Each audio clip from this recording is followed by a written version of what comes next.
Welcome to Talent Matters, the podcast where talent, skills and grit take centre stage. I'm Donal O'Donoghue and this is episode 36. The podcast is sponsored by Sanderson, talent solutions that transform businesses globally. In this episode, I'm very pleased to be joined by mental health specialist and campaigner Barbara Brennan. Hey Barbara. Hi, how are you doing? Very well. Before we start, we want to talk a little bit about a trigger warning for this episode. Yes, absolutely. So part of my story includes a suicide attempt. So we are going to talk a little bit about suicide, but we're not going to be going into the details. So we're going to talk just very lightly about some of my experience and how it influenced my life, but we're not going to be going into details or any of the triggering information. What we love to do on the podcast is to obviously get into your story and your work, but to start off with the context of where you grew up and what childhood was like for you. So I grew up in Greystones. So for anybody who doesn't know where that is, it's the south of Dublin. So it's just below Dublin, technically County Wicklow, by the sea. I have an older sister and a little brother, and then my mum and dad. So that was the five of us. Grew up there. I went to school in St. David's, again by the sea. I was very into sport. I used to sing in the church choir. I was big into art. Ran for my county, all that kind of stuff when I was young. So very, very active early on. And yeah, I really enjoyed living by the sea, and I have to say I really miss it now. I live in Ashbourne. So I'm near the sea, but I have to get in the car to get to it. Yeah. And it's amazing how even that half an hour, we tell ourselves loads of lies about what a big deal it is to get there. But every time I get to the sea, I see the sea, even pictures of the sea, it always just makes me feel better. Yeah, and it's funny, isn't it? Like whether it's the sea or nature, because I grew up in Glenageary, so we would have spent a lot of time down in Dunleary and Sandycove and Dalkey and Killiney and swimming and in the fresh air. Greystones is lovely, actually. Yeah. Do you get back much, or is there anyone out there now? Not so much, no. My whole family has moved, so I've been through it a number of times, and I've been to visit a few times, but it has changed completely since I left. There's a whole new marina. There's a whole new vista. Even when you're driving in, it's completely different. So it's big changes. But and what were your school days like? I absolutely adored school. I was the really annoying straight A student. I didn't need to study and was getting kind of 98 to 100% in things, taking on extra schoolwork and that kind of thing. I loved projects, and I just loved learning. I also found talking with teachers as well. I was always brought up to see that people are just humans, so it doesn't matter what title they have or what background they have, we're all the same. And so if I was really interested in something, I used to talk to the teacher about their passion and, you know, what else they would recommend to read or different things. So I did really well at school from a point of view of the kind of learning and education, because I was so interested and so lit up by it. And I find it interesting now that I've become an educator in ways that I never expected to kind of go that route. But I just think that learning is so important. From a personal perspective, then I suppose I struggled on the other side of it. I got sick very young, and my first hospitalisation, I was only 14. So, and this was with depression at the time. So we didn't know what it was, and this was the, general hormones and all these things that happen to teenagers when they're young and when they're changing from primary to secondary school. But I had my first suicide attempt actually when I was only 14. So that had a massive impact on my schooling, on my social relationships, on everything growing up, and then obviously working out who I was as a teenager, and then who I was through this lens of mental illness, and then having the medication and the different things that I had to work through also challenged a lot of, I think, who I was or who I thought I was at the time. And of course it had an impact then on my education and my career as well, because I didn't finish school and I didn't go to college then. So there was a lot of change at a time when I think people finding themselves, who they are. You mentioned resilience earlier, so we learn about all those things. And I very early on learned how to track my mood. You know, am I happy? Am I too happy? If I'm sad, am I too sad? Everything had to be written down. Everything had to be tracked because it was being monitored by my medical team. And so it was a different way of growing up, and bearing in mind in the 90s, we weren't talking about mental health either. So it was very much that taboo thing, and that being labelled and judged as others. So that was really challenging for me growing up. But I look back now and understand it wasn't that people were unkind, it was that they were fearful. So, but yeah. And when you go back a little bit, did you have indicators when you go back to like primary school age, or when did you start to notice maybe that you were struggling, or the early signs? Well, I think all my life I've been an empathetic person, and I think, you know, I remember growing up being told I was soft, or you know, very definitely had the kind of crybaby label. And a lot of it was that I really felt my feelings, or if somebody else was hurting, that it hurt me to see them hurt. And I understand that now as empathy, and I understand now that it's okay to have strong emotions. But I think when I started feeling different in a change and a negative way was when I was around 11 or 12. And it was that piece of firstly changing schools, and I got very badly bullied when I was in secondary school as well. And but a lot of it was down to changes within me and my perceptions of things. And I started failing at school because I was really struggling with my mood, and I wasn't sleeping, I wasn't eating. So the impact on my study was huge, and I went from a straight A student to failing. Like I said, I used to run for my county. I stopped doing that. I used to be really interested in art. All I wanted to do was be an animator for Disney. And I actually got into animation college when I was 13, but I gave all of that up. So I stopped doing the regular things. I stopped running. I stopped engaging with everything else. And I became very isolated in myself because I didn't feel that I deserved it. And also I was telling myself all these stories about what people were thinking and saying.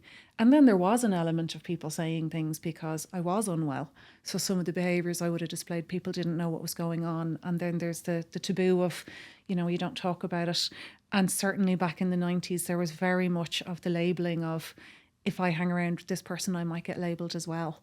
So it was that stigma by association. So there was a lot to do with physical change from a perspective of changing schools, friends going away, getting bullied, those things. But there's also the thing of the chemical changes that all kids go through puberty, and also, you know, you talked about resilience earlier.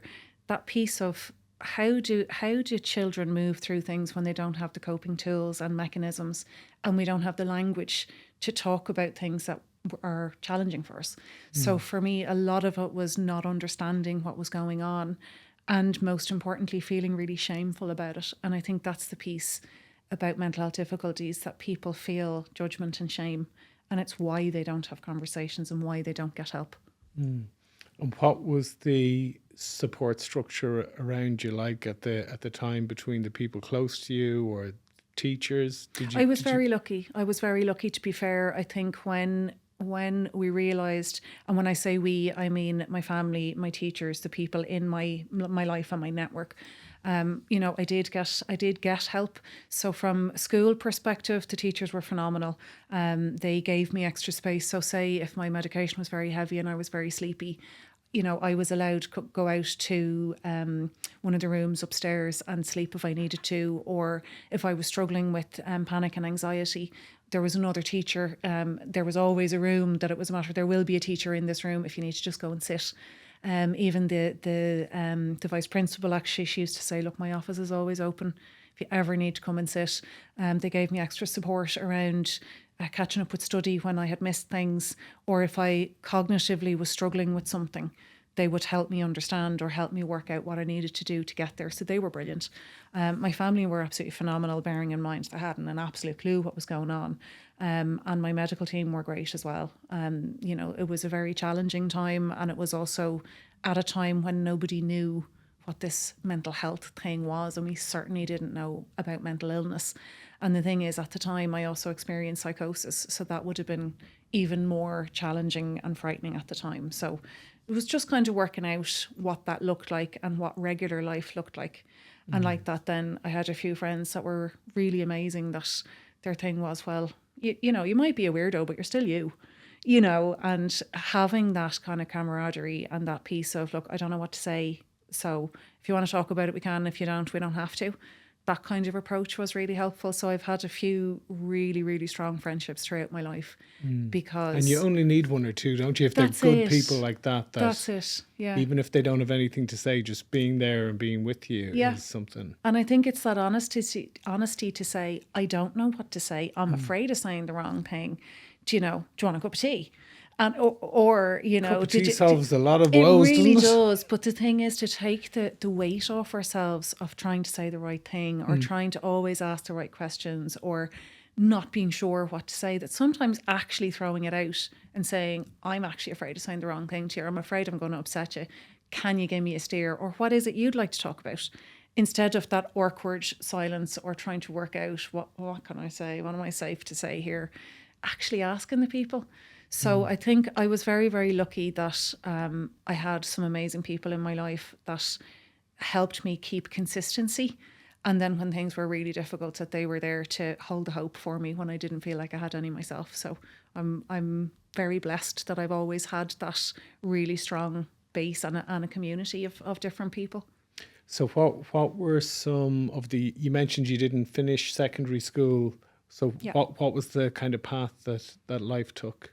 So for me, I had dropped out of school in third year and I didn't do the whole year. And then I came back the month before the junior cert because I was absolutely adamant that I was going to do it because I wanted to be an animator. And I realised if I didn't do honours art that I wouldn't be able to, and it would be a challenge all the way along. So I came back after most of the year out and did my junior cert and I got 4 A's, 4 B's and a D. Still delighted with myself considering I'd missed the whole year. Yeah. So then we didn't have transition year, so I went straight into fifth year, and in fifth year I was really quite unwell. So I ended up dropping out of school and then I switched schools and I went to a different school that was more intensive. It was much smaller groups. And I stayed there until almost the Leaving Cert. And then I was really struggling with panic attacks. So I dropped out. And then I had a couple of years where I was really very unwell and on a lot of medication and kind of dropped out of life. And then in the early 2000s, I went and I did an art course in Sallynoggin, actually. So it was kind of a portfolio course. So I did metalwork, I did painting, I did woodwork, I did all these different things. Firstly, to see how I could manage with a regular routine and travel and functioning around other people and that kind of thing. And then also seeing if art was something that was going to hold my focus because it's always been such a deep love of mine. So I absolutely adored that year. And I went. And how did you find the structure and, like you said, kind of reintegrating back into that routine? How was that for you? Well, it was a process. During that period, I ended up moving out of home and living in an apartment in town. And the thing that we didn't know at this point, so I mentioned that I'd had depression when I was younger. What we didn't know is that I have bipolar disorder. So this is where you get the highs and the lows. Okay. And the thing is with bipolar disorder or manic depression, as it was known before, there's two variations of it. So there's 1 and 2. So 1 is the extreme highs and extreme lows, and 2 is the kind of, if you'd imagine, maybe from 3 to 7 rather than 0 to 10. Okay. So it's slightly less extreme in how high and low they go, and you're more likely to experience psychosis with bipolar disorder 1. Mm-hmm. So bipolar disorder 1. Okay. So I had the more severe highs and lows, and I'd experienced psychosis as well. And when you say psychosis, was that hallucination? Psychosis is when somebody has a break from reality, is what we call it, and it's that piece of seeing, hearing, or sensing something. So it may be that you can hear even a bell, or sometimes you hear about hearing voices. It might be that you physically see something, or we've all had the experience of going out to the shed and seeing a load of spider webs and coming back in and going, oh God, they're all over me, and there's nothing on you. But for a good 10 minutes, you're absolutely sure you've got a creepy crawly. It can be as visceral as that. So for me, I had a couple of experiences that were quite frightening with psychosis when I was younger. And thankfully now I haven't experienced psychosis in about 20 years. And a lot of that is down to management of, I'll say, my condition, but it's actually managing and maintaining my well-being. Mm-hmm. But the thing is that from the trajectory of where things went, I got into animation college again. I was going to go to Edinburgh. and go into animation there. And I was in the transition of moving there and I got really sick. So I ended up then kind of properly dropping out of life for a number of years there. And I ended up in 2008, actually the worst I've ever been. And I ended up on life support at the end of November that year. So that was kind of, if you like, the lowest point, but it was also the turning point in my life, because after that, when I woke up and I started recovering, it was that piece of, if that's the worst my life is going to be, there, you know, there's nowhere lower I can get. Something else has to happen. Something has to change now. And so just thinking about that network and the community around me, I went to my medical team and I kind of said, look, if the amount of drugs I was on is going to keep me where I was and I want to kill myself every day, that's not a life. I wasn't working. I wasn't engaging with anything. So I'm now off medication, which, to be clear, I don't recommend anybody just stop it. But obviously I was on a machine, so they couldn't administer it. The thing is that I was on very high levels of medication, and it had always been my doctor's intention to bring me down. I just wasn't well enough, and it's a slow process. So my doctor kind of said to me, look, it's not ideal. I'm not really happy with how this has happened, but here we are. So I'm willing to work with you. I would like to put you back on medication, but I hear that that's not what you want to do right now. So let's do this instead. So we did cognitive behavioural therapy. I did sleep therapy. I looked at my diet, about exercise. And to be very clear, when I say diet and exercise, for a lot of people that brings up different connotations. So for me, it was lifestyle change, because I also had anorexia as well, which I haven't talked about massively in my life, but I would have been half my body weight at that point. So it was looking at what is going to nourish my body and give me energy, and what is going to help my mood. And the biggest thing I started looking at was nutrition. So I started finding out about your glucose levels, and things like cinnamon and chilies are really good for your mood, and vitamin B6 and B12 are really important for your mood. So this thing about stabilizing your blood sugar and the impact it has on your mood, and then the impact that that has on everything else that you do, I was fascinated with that. So that was the beginning of my true recovery. It sounds like a real, not a light switch moment, but like just a real crossroads, or a real kind of, was it just not just, but was it the point of realizing that that was rock bottom, and that was as close a call as you could get? I think so, because I'd been there before. I mean, I've had over 200 attempts in my life, so this was not the first, but it has been the last. It was definitely the worst. But I also think the difference being all of the other attempts, I never meant it. Every other attempt. And it's one of the things that when people talk about suicide, and when people talk about, you know, that being an option, quite often it's not that they want to die, it's that they want the pain to die. And that had definitely been the case all of my life until this very last attempt, because the very last time I was very calm. I was very sure that this was a decision I wanted to go through with. And so when I woke up and I came through the physical process of waking back up, if you like, because that takes a period as well, I realised the gravity of it. And it was actually witnessing in ICU another man pass away, and his family being in the room, and actually hearing the life leave his body. And I realised that had been something that I had tried to do, and the impact on my family and the impact on everybody else. And there was some moment there that I went, you know what? I have a chance now. And if I get another 3 hours or another 30 years, I have to make it count. I have to do something with it. And I have a choice. Whereas up to then, I had always been looking for somebody to fix me. I'd been always looking for something else, something to happen. And I started realising all of my choices are my own. So things like going to bed late, or skipping food, or, you know, staying in a grump with somebody, or whatever it is, the impact that it was having on me. And that's where that light bulb moment was. That it was a matter of, what can I do to make every day as good as I can possibly make it? And it's not the toxic positivity of everything has to be perfect all the time, but a matter of, you know, say I had a family death this year. So it was like, you know, this is really hard, and it's okay to be upset. It's okay to be heartbroken. It's okay to be sad.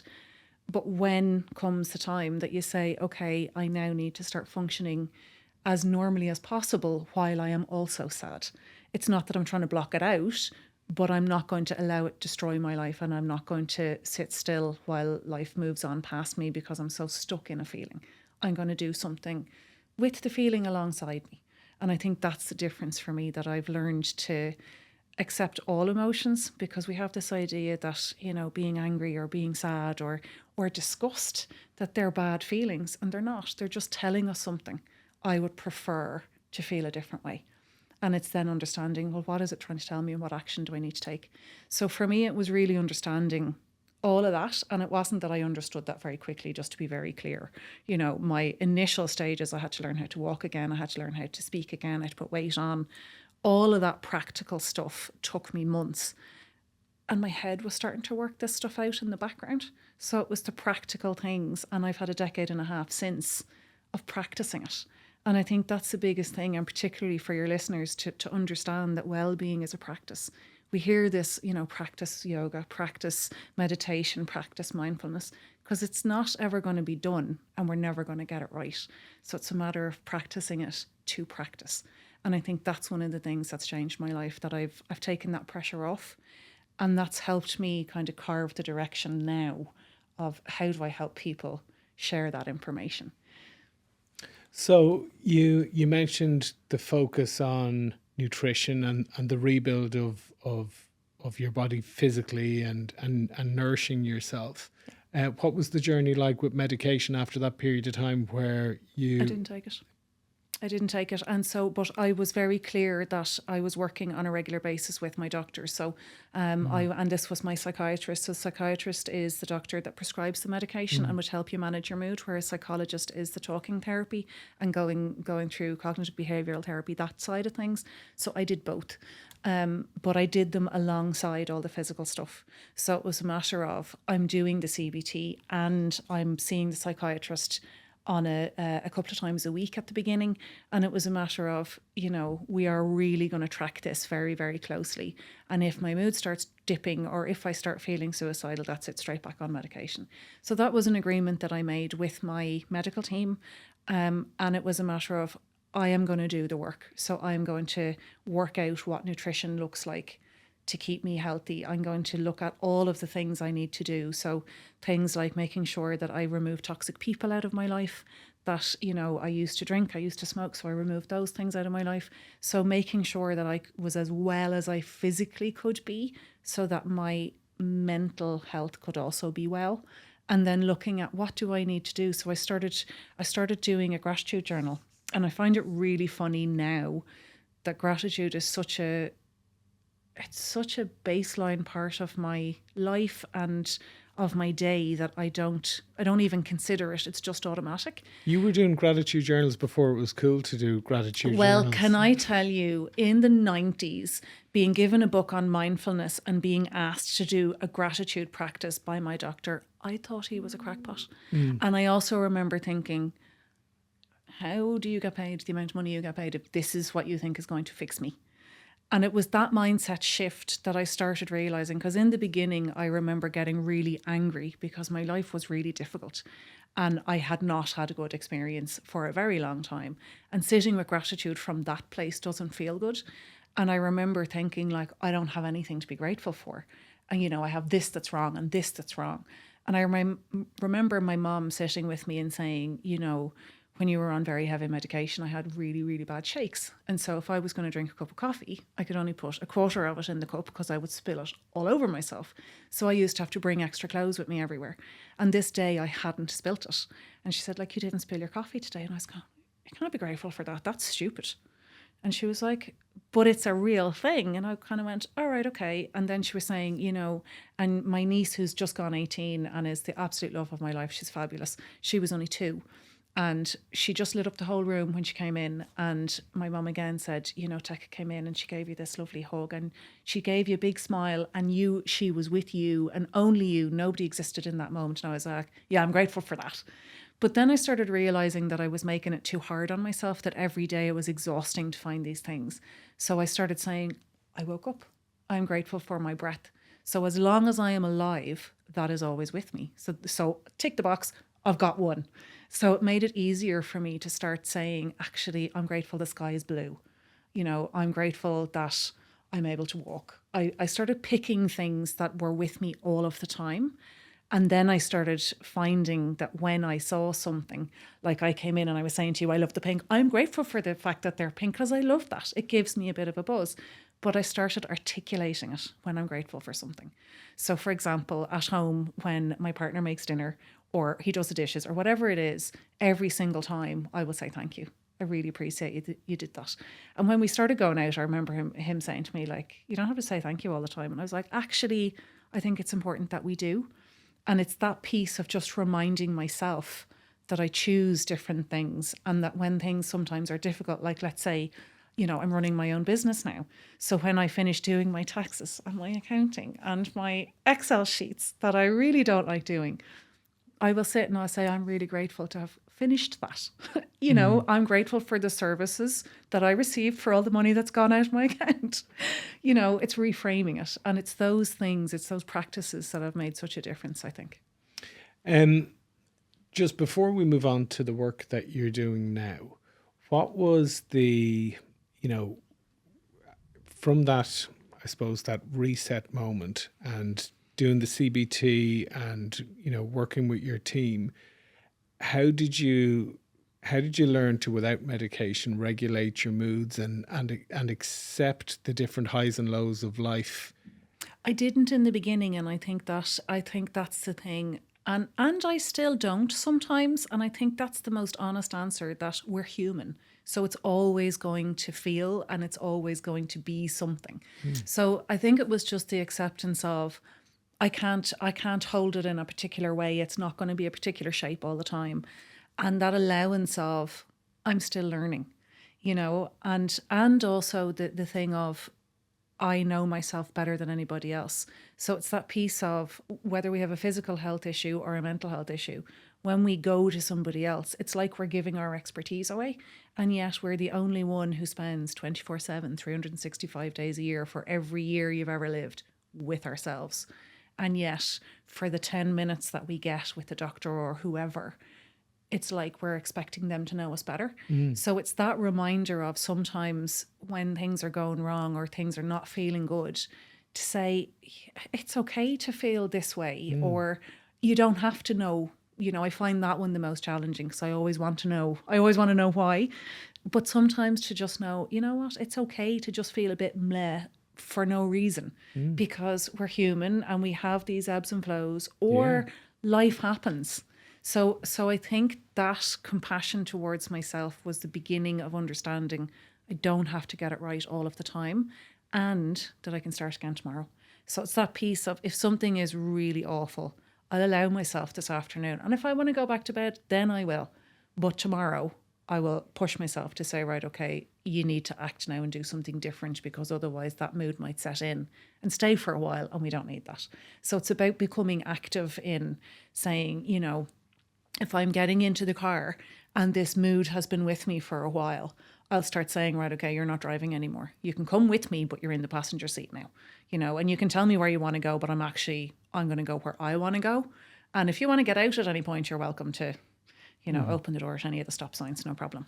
So I think it's those shifts that have helped me to work my way through those things. And the thing also about medication is to help people understand that for some people, medication is a normal part of life. It isn't something that has to be scary. And there has been times over the years that I've gone back on medication. So for example, I got married 2011, and on my second anniversary, my husband came home and said, I don't want to be married anymore, and left. And I never saw him again. Well, I saw him again in the court 4 years later. That was absolutely devastating to me. I didn't see it coming. We had the perfect life, or so I thought. And the first thing I did was I went to the doctor and I said, give me all the drugs. I'm not going to wait until I get sick. I'm not sleeping. I don't know how to function. Just give me the medication. And it was a period of time. And then there was another period of time, I think it was around 2015. So I've been diagnosed with fibromyalgia and arthritis and a couple of other fun things. I had some extra bone in my spine, which is really comfortable. So with all of that, I had a couple of challenges, and my mood was starting to drop because I was in so much pain all the time. And I remember going to the doctor, and I was really adverse to going on medication. I don't know why, because I'd been on it before and off it before. And he said to me, if you were getting on a boat and the water was really, really rough, you'd put the life jacket on, wouldn't you? And I was like, well, yeah, well, I wouldn't be on the boat in the first instance. But anyway, yes, I would. And he said, and when you get back to dry land, you'd take the life jacket back off again, wouldn't you? And I was like, well, yeah. And he said, essentially, this is the same thing. So if you can imagine that medication is a tool that you use to help support you during a difficult time, that's all it is. And that shifted my mindset around it. And it helped me understand that there was no shame in it. And I think we talk about it a lot. If you had a heart issue or if you had any other physical thing and the doctor said, listen, this is going to make your life better, you don't question it the same. So I think that's the bit that we have to help people understand, that I think we get so caught up with this idea of medication and which medication and how much and all the rest. If there is something that's going to help your life be easier and better, why would you not do it? And if medication happens to be that thing, then so be it. You ended up being one of Ireland's, or you are one of Ireland's top mental health specialists now. How did that happen? I'm still trying to work it out. Award-winning. Congratulations on that. Thank you. What was the award that you got? It was the IBEC Keepwell Award, and I got the honorary contribution to wellbeing. So that was this year. Congratulations. Keepwell Awards. Thank you. So it was only at that award ceremony that I found out or realised that I'm an accidental activist. So I think, looking back in my life, there has been so many. I was always that really annoying kid. I was always so annoying. You know, it was the readathon, and then the next month it was Trócaire, and then the next month it was Save the Whales. I was always rattling a jar. You know, if I wasn't rattling a jar, I was putting things through people's letterbox to let them know things were going on. So I was always that kid, but I didn't know that was really anything. That was just part of how I was. And so putting that into my adult life, that's been very much, you know, how can I help other people? And certainly in the year after I came off life support, I was looking at how many friends and very close friends that I had lost to suicide. And actually the week that I lived, a very good friend of mine died because she also made an attempt, but she didn't make it. And I think there's a number of those things that I got really angry that people are still struggling with their mental health so much, and that they're not getting the message that people can and do get better, or what to do when you're waiting for an appointment, that you can actually do stuff. And so I got really angry about this, and I was saying somebody should do something. And I started looking to who I could point the finger at and who I could blame, or who I could go to activate them, to get them to do something. And I suddenly realised, you're somebody, you go and do it. So I started rattling the doors of all the places I had been that had supported me over the years. And I went to an organisation, Shine, that I had got counselling for years back in the 90s. And I kind of said, look, these are the things that have helped me. I'm now a year and a bit off medication. Here's the things that are working for me. I would like to be able to give back. What can I do to support the people you work with? Or how can we get this message out? And my timing was excellent, because they were just about to launch the new national anti-stigma programme, which was launched in the beginning of 2010, and that was Sea Change. So I was one of the very first people to talk about mental health openly on radio and on TV back then. So I became a kind of voice of change through that, and I spent 10 years doing a lot of that kind of campaigning stuff. But the thing is that prior to that, before I had gone on life support, actually, I had an experience where I went into hospital and I came home, and like that, I was saying somebody should do something. And I ended up raising €20,000 for Aware. And it was purely because I wanted people to read flyers about Aware. So I got loads and loads of flyers and shoved them through everybody's letterbox. And I had long red dreads at the time. And everybody knew me because of my hair. So I put posters up all over Greystones and I said, shave my head for Aware. So I spent 2 months getting people to talk about mental health. And my thing was, I'm never going to get the money. It's like €5,000 what I had put. And I was like, I'm going to raise like a couple of €100. I can give the money to Aware and I'll be able to keep my hair to be fine. So of course I got to the 5,000 and I went, I'm going to have to shave my head now. So then I went, right, okay, let's see. So the campaigning has always been part of my life. And what's happened is that I think because I've tried to be as responsible as possible, like when I started telling my story, I would have given information about suicide attempts, which I now understand is triggering, both for me and for people listening. That's what I was going to ask you. Yeah. Is it not very triggering to relive those moments? That's the difference. So for me now, it's a story that I can tell. And because I've done so much training and I've also told it in so many different ways that I've learned, it's like taking a DVD out and putting it on and playing a particular section, then taking it out of the machine and putting it back on the shelf. Yeah. So I don't relive it anymore. The thing is, in the first year I did. So it was that piece of learning. If I am going to do this, if I'm going to stay in this space, how can I both protect myself and the person listening to me? Because I don't want to be triggering or upsetting somebody else or causing trauma to anybody if they're listening to some of the things that I'm speaking about. So it was that learning, how do I appropriately tell my story in a non-triggering way and give the information that people can use that will either help them understand that mental illness is a real thing, that mental health problems are real, that everybody can get them, but that also help as possible, and that there are loads of things that we can do.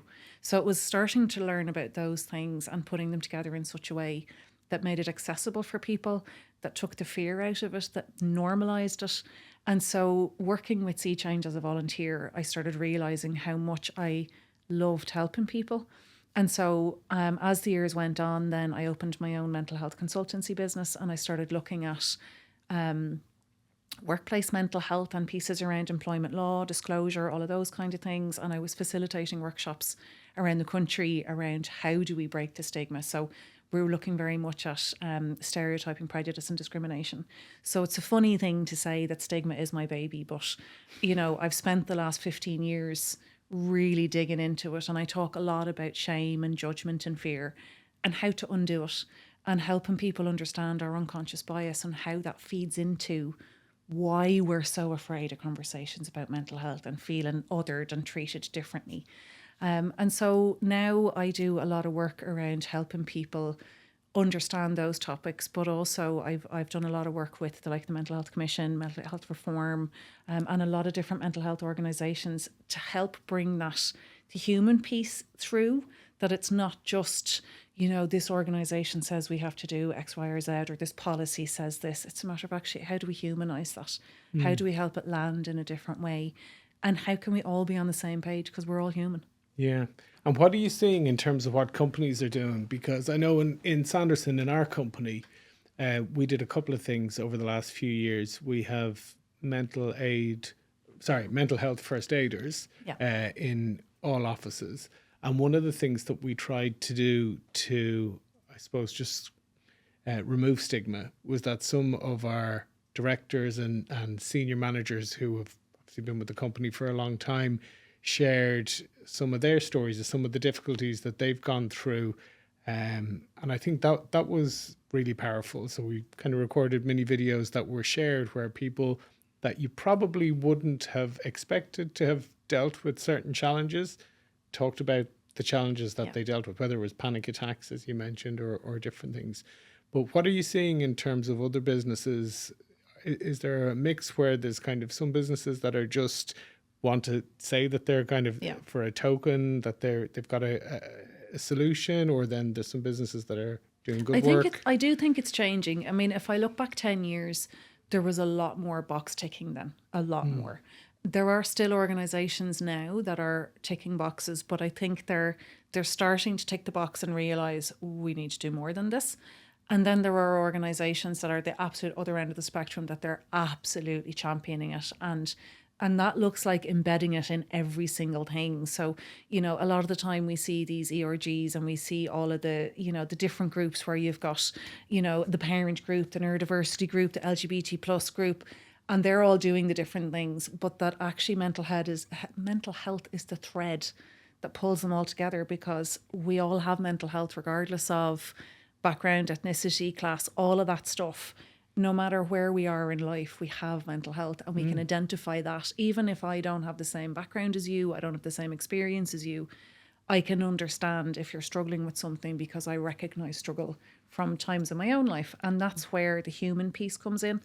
I think we're seeing a lot more around awareness raising. I think the pandemic did a huge amount from a point of view of helping us understand that stress is normal, that loneliness is a massively impactful thing, that mental health is part of our health, and understanding depression in the milder forms. I think we still have a long way to go to help people feel comfortable around severe depression, around psychosis, around schizophrenia, around bipolar disorder, borderline personality disorder, anorexia. All of those more complex and more enduring mental illnesses, or the really, it's where we see the negative impact, and when we see people long-term out of work. And I think there still is stigma around some of these things that, people who have those kind of mental health issues are dangerous. When actually it's more likely that people with severe mental illness are more likely to be the victims of crime than the perpetrators of it. So I think there's a lot happening around understanding these things. So we're understanding stress and anxiety, for example, and we're seeing it that it's normal, and we're seeing it in other people and realizing actually we all have this thing. I still don't think that we've got the well-being and the maintenance yet, because it's a matter of burnout has become normalised now, and some people wear it as a badge of honour. So it's that piece of understanding, actually, if I'm noticing that something is not right, I need to take action, and I can't wait. That my mental health impacts my physical health and everything else. So if I don't look after it now, what am I saying no to in my future? And I think that shift is starting to happen slowly. And we do have some amazing leaders, like look at Harry and Deloitte taking the summer off and saying to people, actually, unless it is a real emergency, do not contact me. I want to be with my family. That's leading by example. So I think when we start looking at the organisational culture, firstly, so you mentioned the mental health first aiders. Firstly, it's understanding what is that for, what does it do, and then how do we implement it in a safe way that's sustainable. So what I see a lot of organisations do is doing a 2-day training, whether it's mental health first aid or other. And the thing is, I'm a facilitator of that course, so I'm really, really behind it. The thing is that there's a huge gap then, that a lot of organisations are like, yes, we've done that. We've got these people now, off they go, and off you go to talk to them. But there's nothing else behind that. So they're not getting long-term support, or they may not have the support to understand, well, actually, I've done 5 sessions this month and I'm now 10 hours behind on my workload. That's going to impact on my performance. Or somebody told me something that was highly disturbing and I don't know what to do with that. I'm not trained for that. And I couldn't concentrate the next day at work. So where do I put that down? So from a safeguarding perspective, there's a piece. So I think we still have work in understanding what are the practical tools that we can safely have conversations. And then also to be saying to people, when we're saying talk about your mental health at work, it isn't about unpacking all your baggage. It might just be to say, you know what, I'm not doing the best today. And that's all we need to say, because that's breaking stigma. So it's not about coming in and I don't have to tell you all my personal problems or things that are going on at home, unless I need to do that, at which point it would be very relevant for you to say to me, do you know, Barbara, I'm really glad that you've told me. It might be helpful for you to go and speak to the EAP because they're more trained and they might be able to give you better support. So it's understanding how we can open the door but also safely hold space for that conversation, because I think there's a lot of fear around, what if I say the wrong thing? I'm not trained, so what if somebody comes to me and they have this conversation and I can't help? So that's where the signposting comes in. It's where knowing where to go comes in, and also being able to put boundaries in place, because at the end of the day, it's a conversation in work. Do you know, we're more than the sum of all our parts, and work is only part of that. So it's about understanding, how do we help people engage, not just in work, but what are they doing outside of work as well? Yeah, and throughout the ups and downs of life, as you said, whether it's relationship breakups, recessions, financial pressures, bereavement, like if the employer-employee relationship is going to endure for years, there's plenty of ups and downs to navigate, aren't there? There are. And I think it's to understand as well the whole idea of reasonable accommodations. For anybody who's never experienced a problem in such a way that they've had to go and talk to their employer and say, you know what, my child is sick, or I have this disability, or, I'm struggling with whatever it is and it's impacting my work, they might not understand that actually there are accommodations there for them. And that could look like lots of different things. But it's to start understanding from an employment law perspective that there is something there, and mental health is covered under the 9 grounds of disability and the Health and Safety at Work Act. But also from a human rights perspective, there is a piece of work there. And then on the flip side, that the employer has to also be able to say, we're providing these reasonable accommodations, and, you know, where are you going to meet us along the way? So it's not that we're going to do this to you, or we're going to fix you, or we're going to provide everything. We're going to come on the journey with you, and here's what we can reasonably provide. And where else can you get support outside of the workplace? So there's a piece around both of those things. I wrote a guide for mental health reform this year on employment law in the workplace, and it looks at the UNCRPD and your human rights, and then it looks at the employment law piece. But it's also that practical stuff around disclosure. How do I feel about it? What do I actually disclose? Where does that information go? Who's going to know? What impact is it going to have on my career? So those are some of the things that we need to get our heads around, and then understand, well, what is a reasonable accommodation? You know, if my child is sick, what is reasonable for me to ask for, and how do I go about that process? And I think some of those things, when we're thinking about psychological safety in the workplace, that's what it is. Do I feel safe to be able to go into work and say, I don't feel great today, but I'm still here and I'm able to do my job? Or I don't feel great today and I need a bit of support this week. You know, I need to push back on XYZ project and I'll catch it up next week. Or do you know what? I need a day off because I'm not doing well, or my child is not doing well, or whatever it is. That will help us to get stronger in asking what we need for, asking for what we need even. And then with that in mind, that's now the maintenance of our well-being. If we start actually putting ourselves first in that way, it means that we're not going to hit burnout. We're going to prevent it. And I think that's what real psychological safety is about. It's not waiting until the thing happens and then accessing the reasonable supports and accommodations. It's about actually being preventative and saying, I don't want to get to there. If I look after this now while it's small, we'll be able to work through it together, rather than waiting until I have to go out of work and having to do a whole return to work process and all of that stuff. It's about doing it in the regular, easy, everyday kind of conversations. Do you know what's just after hitting me? I can see how passionate you are about your work. And I wonder, does or has the focus of that energy and that passion into doing something really positive, has that been part of your journey and your recovery, for want of a better word? Or how do the two of those interact? Absolutely, definitely. So if I go back to 2008, I definitely believe that a miracle happened. You know, are you religious? I would say I'm more spiritual than religious, I believe, at this stage. And I think for anybody listening, when I say miracle, it's whatever way, whether it's religious or spiritual or universal, something extraordinary happened to me. So if I put it in that context, something extraordinary happened, and it felt like it happened in an instant. It wasn't. But the thing is that I'd had a decade and almost a half of being on very heavy medication. You know, I went through periods where I couldn't speak, I couldn't dress myself, I couldn't get out of bed, I could not move. You know, I've been washed and dressed and fed as an adult by family members, by carers, because I couldn't function.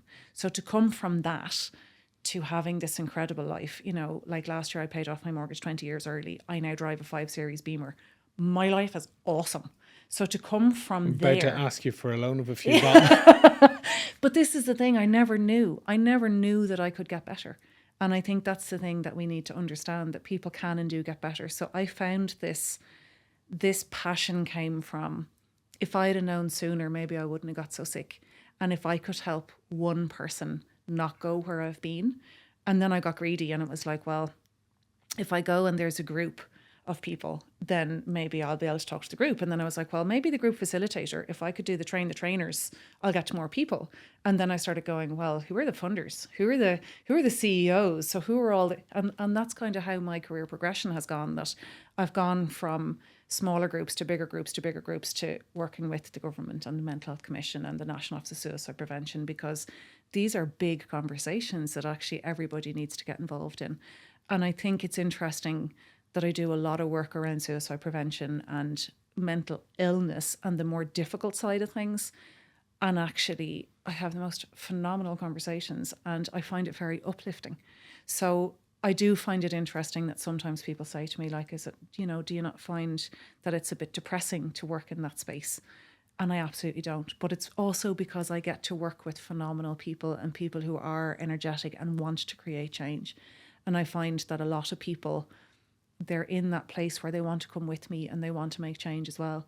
So that's the common ground that we have. So no matter what background somebody comes from, what job they're in, we're looking at how do we make this better? Because at the end of the day, we're all working because we want to get paid so that we can live a better life. And actually what we're talking about is we want to feel good. And I think that's the thing. And that's where bringing that empathy through from when I was small to now, that's the bit where when I connect with somebody and I see that they're really enjoying something and really feeling something and it's making a difference to them, I feel really alive with it. So for businesses that want to review their approach to mental health and well-being, what type of services do you offer in your new business? So there's a number of different approaches. For organisations who are just starting out, quite often that looks like getting me in as a speaker, whether it's for a staff event or from a larger across the whole corporate piece that it's for a conference. And then coming through that, then generally I would be engaged around mental health policy as a first step. And quite often I'll start doing engagement around the policy and other things will happen, because writing a policy or changing it and then implementing it can take months and it needs sign off from the board and all these different things. So it's a process that goes through. But I would do a lot around the procedural side of things. So while I'm very interested in the mental health policy, that's usually a fabulous document that nobody really looks at. And it isn't really read or fully understood if it is a very heavy legal document.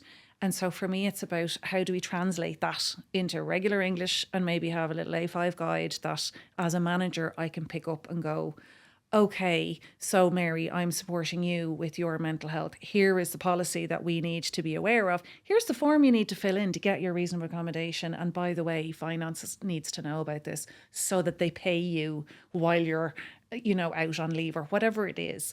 So it's making it practical. I also do a lot around training. So I mentioned I'm a mental health first aid instructor. So I also build courses for organisations, or I would have a lot of off-the-shelf pieces where I would do things around diversity and inclusion, around mental health awareness. Particularly stigma and discrimination is, like I said, it's my baby, so I do a lot around that. But also the pieces of the practical stuff. So I would do a lot of work around the safeguarding, the mental health champions. How do you support and embed that? So it's the kind of pre and post champion workshop, if you like, or pre and post mental health first aid. So how do I, as an organisation, support these people that we're looking to do this? What does it look like? What's the structure? What's the process? So depending on where the organisation is, I would look at an overview then of where are you, where do you want to go, and what are the steps you need to take. And I would also do a lot of signposting, because obviously working in the space for the last 15 years, I know a lot about the different organisation, what's available. So, for example, I would signpost to all the free workshops, the like of Safe Talk and Assist, which is suicide prevention with the HSE. They're free. So why would organisations not utilise those? And then I would look at, moving through the cost and maybe moving up to something like the Keep Well Awards and doing the Keep Well mark as an activity to see actually how am I benchmarking what we're doing. So I do a lot of different things for organisations, but training and development is kind of some of the bigger pieces. And then for the smaller interactions, it would be the kind of talks and conferences that I do. Brilliant. So if people want to find you, what's your website? Or where can they best find you? So I've just launched my new brand, Mental Health Matters, and that's mentalhealthmatters.ie. I am Barbara Brennan and Mental Health Matters Ireland on LinkedIn.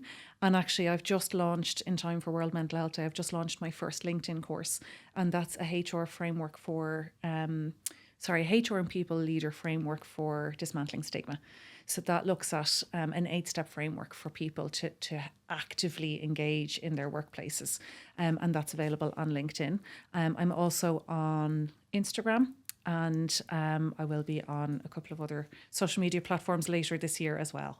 Brilliant. Well, we will add all of those to the show notes. And can I say, Barbara, your story is inspiring, and thank you for coming in and sharing it with everyone. Thank you so much. If you've enjoyed the podcast, you can subscribe to our YouTube and to our Instagram. They're both at talentmatters_podcast. Thanks again to our sponsor, Sanderson. And thanks again, Barbara, for coming in. Thank you.